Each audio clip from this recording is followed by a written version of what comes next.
Welcome back to the weekly news roundup. If you missed the intro to the show, yes, we have moved into a regular office. We are transitioning into a sticks and bricks once again. We'll be working with formatting the studio a little bit better and getting some better alignment stuff done. Like I'm having a problem right now where I'm not quite sure I I kind of want to be here, but I'm not sure if the microphone picks me up as well. We're going to run with that. I think it'll be fine. I think I can grab a little bit more length on my mic, and then that should be good. All right. I like that a little bit better. Anyway, we are talking today about AI is starting to lose its favor. And as I looked at the news, I realized every single article came from TechCrunch. I'm not sure exactly why, but let's go ahead and get on into it. And it kind of starts with GitLab cuts 14% of staff as it scales its platform to serve AI workloads. Because everyone, of course, is going towards AI and nonsense and stuff like that.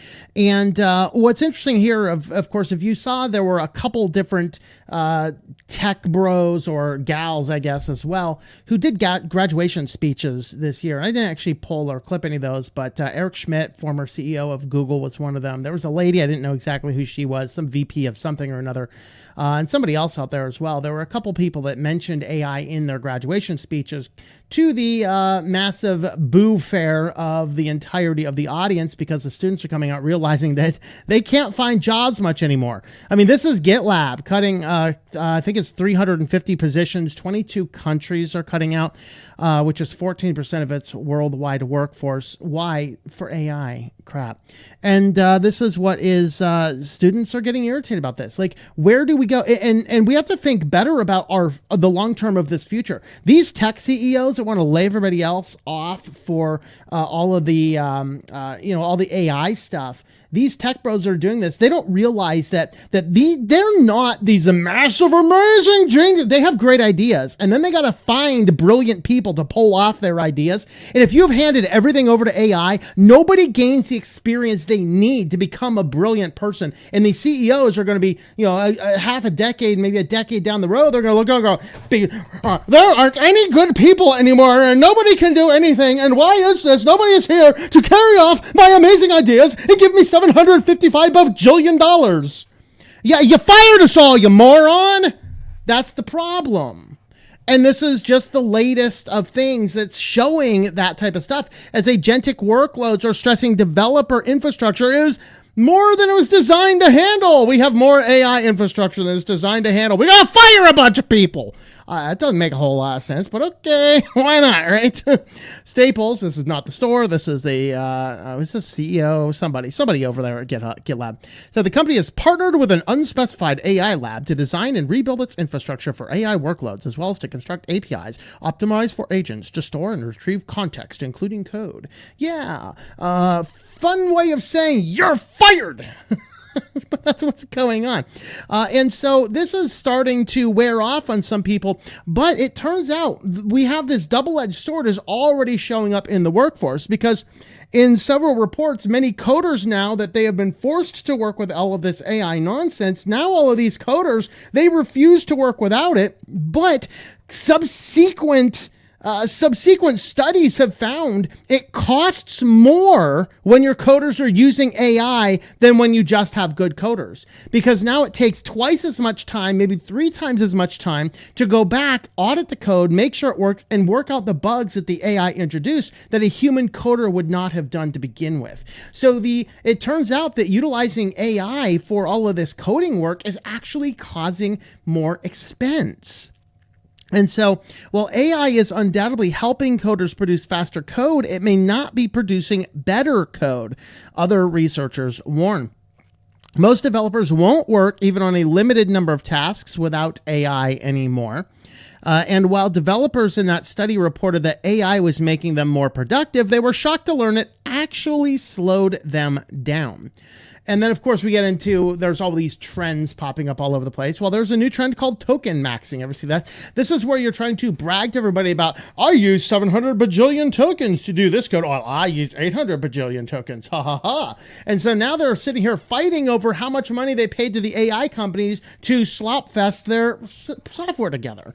And then this is being unleashed upon all of us, and then garbage ensues, And so, the token max is going on. This is actually causing some employers to limit the amount of tokens you can do. And it turns out that some of these, I forgot to pull out the numbers. Maybe they're in here, but it's down here. Viral tweet from whoever this is, Sankar, founder and CEO of Reliably Engineering Agent Startup Intelligence AI, proclaims companies are spending 44% of their tokens on bug fixes that their AI generated. 44% of their AI use is spent in time paying the AI to fix itself. And so it's causing a lot of people to fall under disfavor. Of course, last week we talked about the end of the search, or was that 2 weeks ago, with Google coming out and basically saying, hey, AI is going to be first, because Eric Schmidt always wanted Google to only give you one answer, and that is our answer. And if you disagree with that answer, well, you're just a guy that needs to be shut down.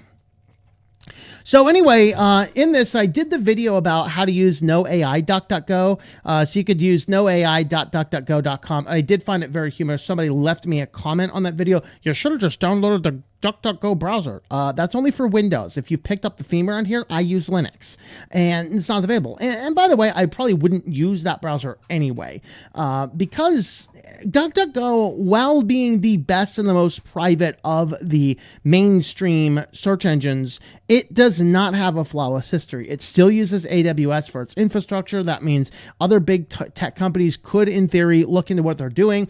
They use Bing as their backend search, and it was also unveiled that while they weren't giving out data to other companies, they were forced under contract to give that data to Microsoft. Did you know that?